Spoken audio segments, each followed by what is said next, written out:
राजा जी lucky से बात कर रहे थे और बात करने के दौरान ही उन्हें इस बात का ख्याल आया कि उन्हें लकी को राष्ट्रीय सम्मान देना चाहिए, लेकिन गवर्नर ने उनकी इस बात का दूसरा मतलब निकाल लिया और इस वजह से राजा जी को सब लोगों को मौका देना पड़ा। आखिर में उन्होंने लकी को भी अपनी तरफ से मौका दिया। जैसे ही लकी ने अपनी बात रखना शुरू किया तो सब लोग उसके ऊपर हंसने लगे। राजा को यह देखकर गुस्सा आ रहा था, लेकिन लोगों को ऐसा लग रहा था कि उन्हें लकी की बातों पर गुस्सा आ रहा था।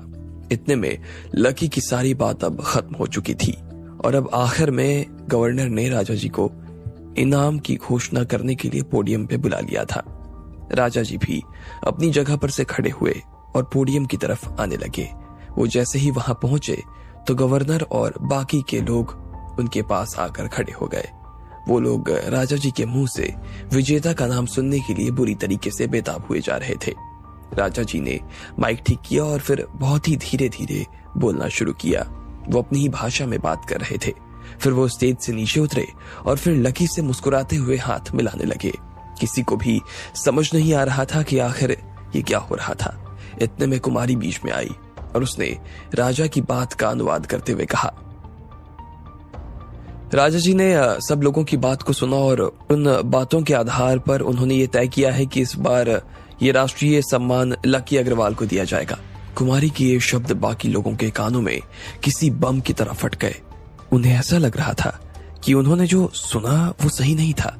या तो उनके कान बज रहे थे या फिर कुमारी ने जानबूझकर बीच में लकी का नाम ले लिया था। लेकिन जिस तरह से राजा जी लकी से मिल रहे थे, ऐसा लग रहा था जैसे वो खुशी खुशी उसे इनाम दे रहे थे। उन्हें समझ नहीं आ रहा था कि राजा जी लकी को किस आधार पे ये इनाम दे रहे थे। इसे तो बुलाया भी नहीं गया था, ये तो बिना बोले ही अंदर घुस आया। फिर ये आदमी मेडल का हकदार कैसे हो सकता था? ऐसे में फिर से लकी को इनाम कैसे मिला? किसी को भी समझ नहीं आ रहा था कि आखिर लकी के दिमाग में चल क्या रहा था। हर कोई एक दूसरे को नींद उड़ी हुई नजरों से देख रहा था। वो सब एक पल के लिए ये भी भूल गए कि वहां पर राजा जी और उनके मुख्यमंत्री खड़े हुए थे। यार ऐसा कैसे हो सकता है? ये तो हद है यार। हाँ यार, चलो हमें नहीं दिया बात समझ में आती है, लेकिन यहाँ पर विराज बना का परिवार भी था या फिर अब्बास भाई का परिवार भी था। उनमें से किसी को ये इनाम दिया जा सकता था ना। हमारे जैसे घराने जो जयपुर के सबसे बड़े घराने हैं, वो लोग इस फटीचर आदमी के सामने कैसे हार सकते हैं भाई? मुझे तो कुछ समझ नहीं आ रहा। आखिर ये क्या हो रहा है? नहीं राजा जी, ये ठीक नहीं हो रहा है। हम आपके हाथों से इस आदमी के गले में इतनी कीमती मेडल डालते हुए नहीं देख सकते हैं। अब्बास से भी ये खबर सुनकर रहा नहीं जा रहा था।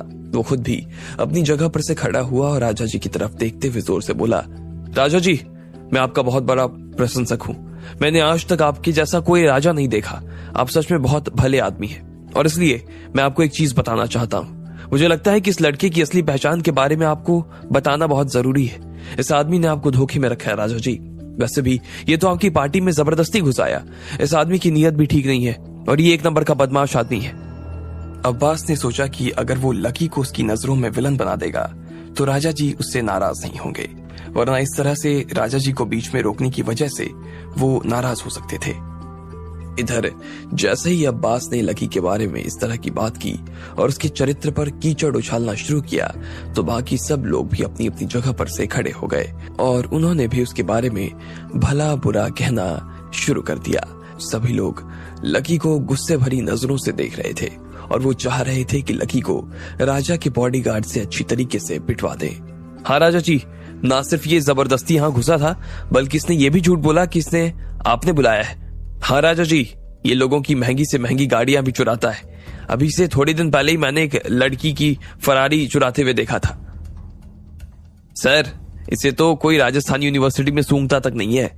आप एक बार यूनिवर्सिटी जाकर इस आदमी के बारे में बात करके देख लो, सब पता चल जाएगा कि ये किस तरह का आदमी है।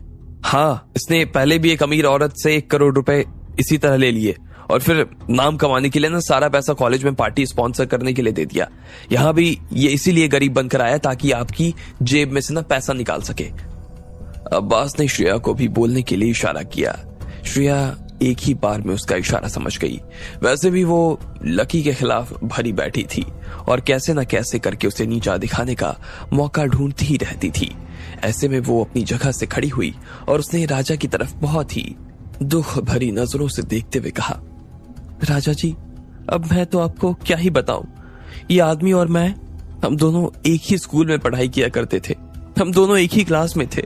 मैंने इसकी पढ़ने में खूब मदद की थी, लेकिन जब यूनिवर्सिटी में एडमिशन लेने की बात आई तो इसने जानबूझकर बेईमानी की और मेरा एडमिशन दिल्ली यूनिवर्सिटी में ना होने से रोक दिया और खुद यहाँ पे आके पढ़ने लगा। इसके बाद इसने अभी थोड़े दिन पहले मेरे साथ में छेड़खानी करने की भी कोशिश की थी। ये वैसा नहीं है जैसा ये दिखाई दे रहा है राजा जी।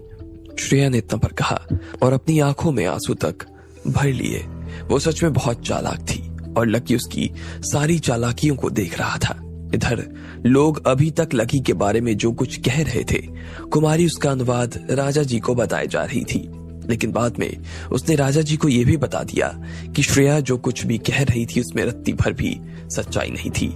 राजा जी ने जब सब लोगों की बात सुनी तो वो उनके चेहरे देख रहे थे। वो बिल्कुल शांति से खड़े हुए थे और किसी से कुछ भी नहीं कह रहे थे।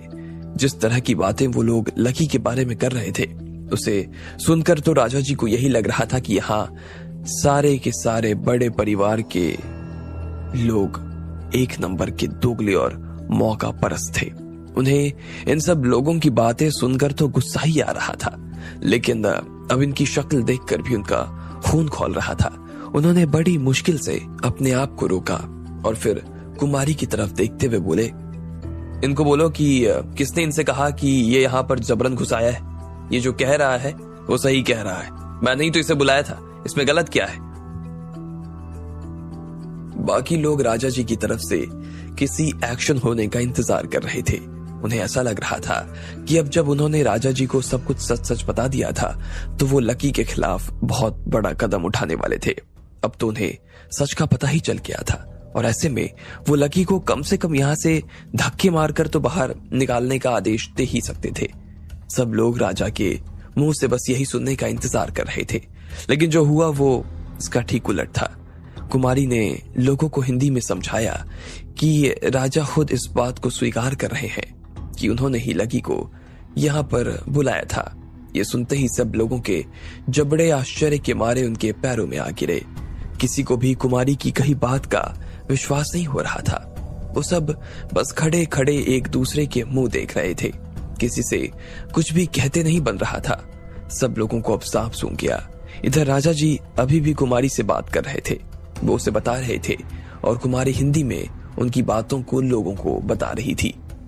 मैंने ही इसे यहाँ पे बुलाया है, इसके पीछे का भी कारण है एक। आप लोगों को शायद मालूम नहीं है, लेकिन लकी मेरी स्वर्गीय धर्मपत्नी का स्टूडेंट था।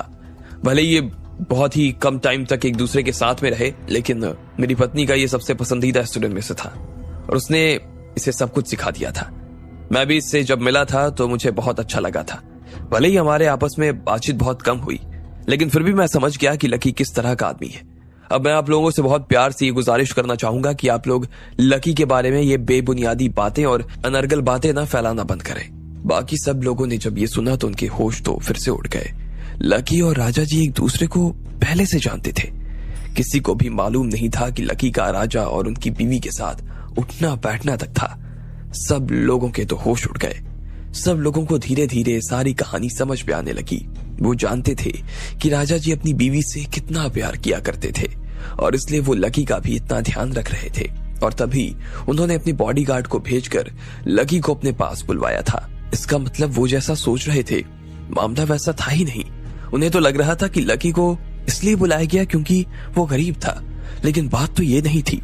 अब सब लोगों को अपने किए पर पछतावा हो रहा था। उनका मन कर रहा था कि वो अपनी जुबान काटकर तुरंत राजा के पैरों में फेंक दे। वो जोश जोश में लकी के बारे में क्या कुछ कह गए थे, इस बात का उन्हें खुद भी अंदाजा नहीं था। उन्होंने लकी के बहाने राजा जी को अपना दुश्मन बना लिया। अब उन्हें समझ में आ रहा था कि उनका गुस्सा लकी पर नहीं बल्कि उन लोगों पर था जो लकी पर कलंक लगा रहे थे। अब उनकी नाव पानी में चली जाने वाली थी। उन्हें ऐसा लग रहा था कि जो पैसा जयपुर आने के बहाने उनकी जेब में आने वाला था अब वो भी उनके हाथ से निकल चुका था। श्रेया ने अब्बास की तरफ देखा और बहुत ही धीरे से पूछा, सुनो, मैंने कुछ ज्यादा बोल दिया क्या?